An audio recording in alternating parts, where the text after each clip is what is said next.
Hi, I'm Mike Thompson, and this is my assistant Alex. Come on over here. We're here at Grammy's house, and the garbage disposal in this sink just went out. We turned it on, and all it does was hum. Now, of course, the breaker trips after a few seconds because the motor is overloading.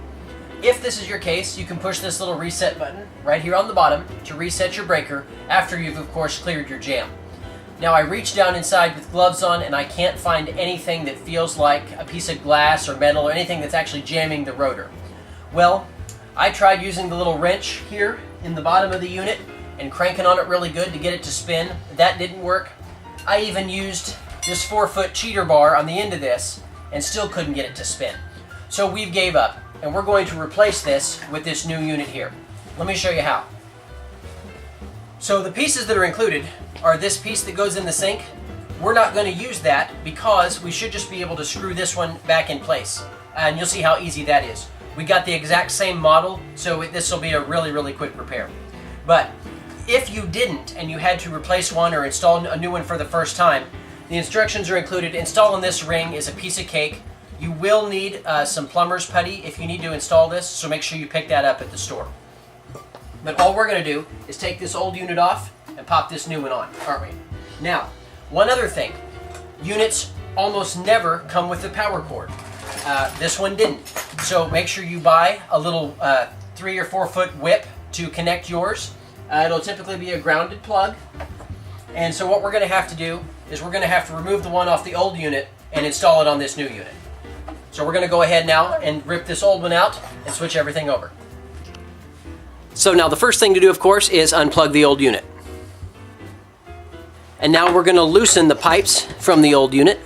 Now you'll probably also want a drip bucket because there will be some water in this unit. So I'm going to use the packing material from the new one as my drip tray.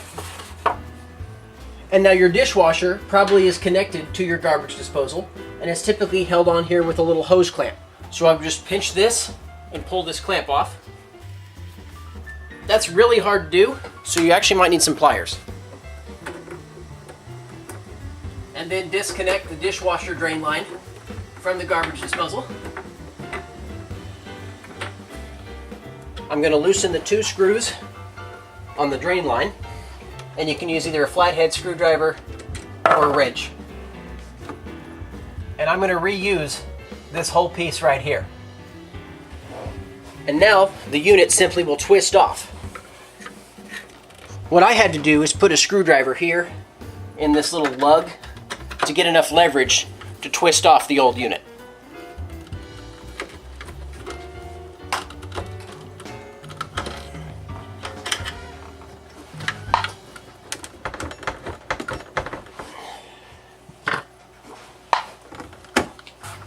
And just like so, it comes out and no drips. And so now, of course, we also have to replace the power cord. So I'll show you how to do that.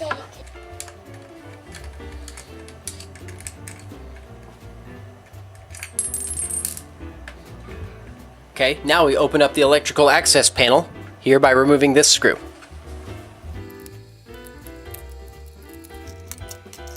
Okay, and now we'll need to remove the ground screw and the other connectors.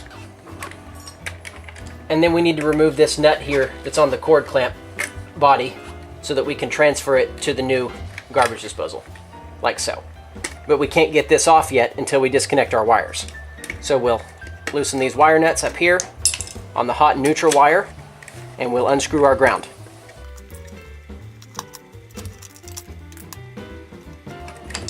And there we have it.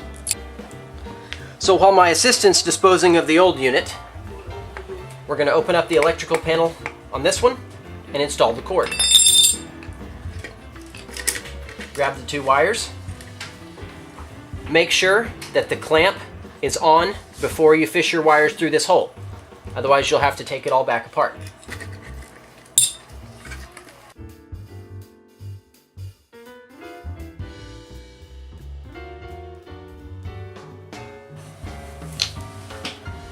So we've got our 3-prong grounded plug. You'll notice that your wires, one of the cords will have little ribs on it. That one is the neutral wire. Neutral wire is your white wire. So the cord with the ribs gets the white wire. Twist them together. Always twist to the right so that when you put your wire nut on, it tends to tighten your wires and not pull them back apart.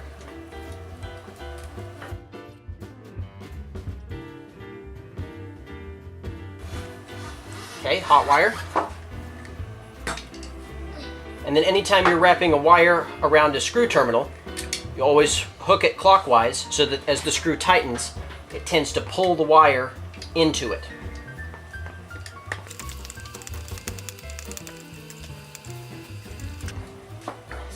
And so now we'll stuff the wires into the little panel, put our cover plate back on,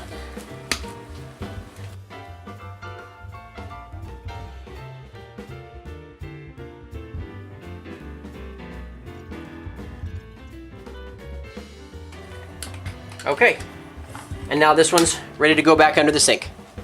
Daddy, why don't we plug that in because it could be broken. Oh, we should test it before we put it in? That's actually not a bad idea. So, okay, plug it in. Oh. It works. So let's go ahead and install it. Break. These little tabs here are simply going to hook on tabs up there, and we'll give it a quick little spin and to lock it in place. Like so. And as you tighten it, it pulls it up higher. And then for the last little bit, you might want to get a screwdriver to grab into there. I can reattach my drain pipe. Make sure to get the rubber gasket in there really good, because we don't want to leak food bits under the sink.